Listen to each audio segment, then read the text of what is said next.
애플페이 도입의 나비 효과가 네이버와 카카오의 간편 시장 결제 업계로도 또 번지고 있습니다. 네이버와 카카오 모두 기존 전략을 바꾸면서 적극적으로 나서고 있기 때문에 금융시장에서 또 치열한 격돌을 벌일 걸로 예상이 되고 있습니다. 이 내용은 IT바이오부 신동호 기자와 함께 다뤄보겠습니다.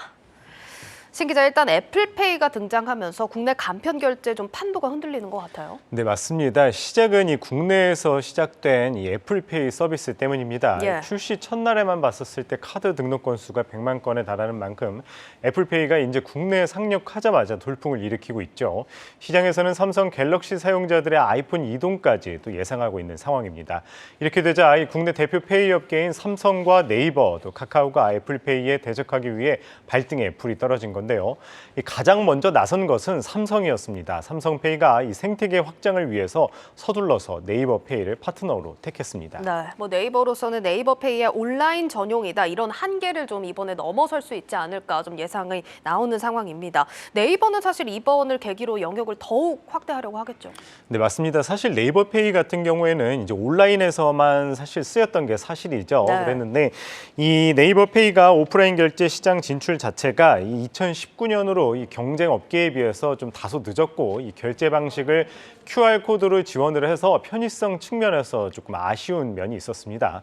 이 지난해 네이버페이를 통해 결제된 금액을 살펴보면 약 50조 원에 달했는데요. 이 가운데 이 오프라인 결제 비중이 불과 10%가량에 머물렀습니다. 이 경쟁사인 카카오페이의 오프라인 결제 비중이 약 25%라는 점을 고려하면 제법 차이가 났었죠. 네. 이번에 삼성과의 협력으로 약 300만 오프라인 가맹점 어디에서나 사용이 가능하고, 또 삼성페이의 마그네틱 보안 전송 방식을 통해서 간편하게 이제 결제를 할 수 있게 됩니다. 이 네이버페이 입장에서는 당연히 오프라인 점유율을 끌어올 수 있는 이 좋은 기회를 잡게 된 셈입니다. 예, 그렇다면 당연히 카카오도 지켜만 보고 있지는 않을 것 같은데, 삼성은 카카오랑도 협업 중이지 않습니까? 네, 사실 그런 기사가 나오기는 했습니다. 네. 이 카카오 입장에서도 애플페이의 등장이 반갑지만은 않겠죠. 이 네이버페이가 삼성과 협력하는 상황에서 카카오도 이 발등에 불이 떨어진 거는 마찬가지입니다. 이 삼성은 카카오와도 이 비슷한 방식의 서비스 연동을 추진 중이라고 했지만 아직은 네이버의 협력처럼 구체적인 게 나오지는 않았습니다. 이 네이버가 국내에서 삼성과 손잡고 외연 확장에 나섰다면 이 카카오는 해외를 택했습니다. 이 카카오페이가 일본 QR 결제 1위 사업자인 이 페이페이와 업무 협약을 맺었다고 오늘 발표를 했는데요. 이 카카오페이는 페이페이와의 업무 협약을 시작으로 이제부터는 글로벌 페이로서 입지를 강화한다는 전략입니다.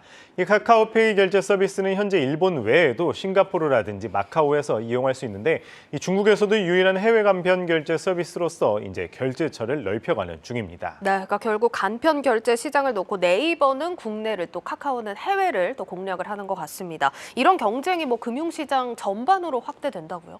네, 맞습니다. 사실 카카오 같은 경우에는 이 기존의 카카오 증권이라든지 카카오뱅크처럼 직접적으로 금융시장에 이제 진출을 했었죠. 이 카카오페이 이용자에게 금리를 더 올려준다든지 적립을 추가해주는 등 혜택을 다양하게 주고 있습니다. 하지만 네이버는 카카오와는 달리 직접적으로 금융시장에 진출을 하지 않았습니다. 이 네이버 경우에는 파트너를 찾아서 국내 금융시장의 영향력을 키워왔는데요. 증권사와 은행과 함께 소상공인 대출 상품을 선보이거나 적금 상품을 만드는 등 간접적으로 이제 네이버페이는 외연을 확장해 왔습니다. 하지만 올해는 분위기가 다르다는 게 이제 시장의 의견입니다. 네. 이 삼성전자와 협력한 네이버가 이 금융시장에서 영향력을 극대화할 수 있는 기회를 만들었다. 이렇게 설명드릴 수 있을 것 같습니다. 네, 그러니까 특히 최근 금융당국이 또 온라인 플랫폼과 대출 보험, 이런 상품들의 연계를 높이는 또 정책을 발표한 만큼 시장에서의 경쟁은 더 치열해질 수밖에 없겠다고 봐야 되네요. 네, 그렇습니다. 이 정부에서도 이제 발표를 했죠. 일반 대출자주들이 이제 더 쉽고 편하게 대출을 갈아탈 수 있는 대환 대출 플랫폼 출시를 알렸고요. 네. 또 아울러서 이 보험까지 플랫폼 기업의 서비스 내에서 비교할 수 있는 이 서비스도 이제 출시되는데요. 이 같은 상황에서 이제 네이버가 삼성전자와의 협력이 올해는 이제 대출 시장이나 보험 시장, 결제 시장에서 동시에 경쟁력을 끌어올릴 수 있는 환경이 조성됐다는 평가가 나오고 있습니다.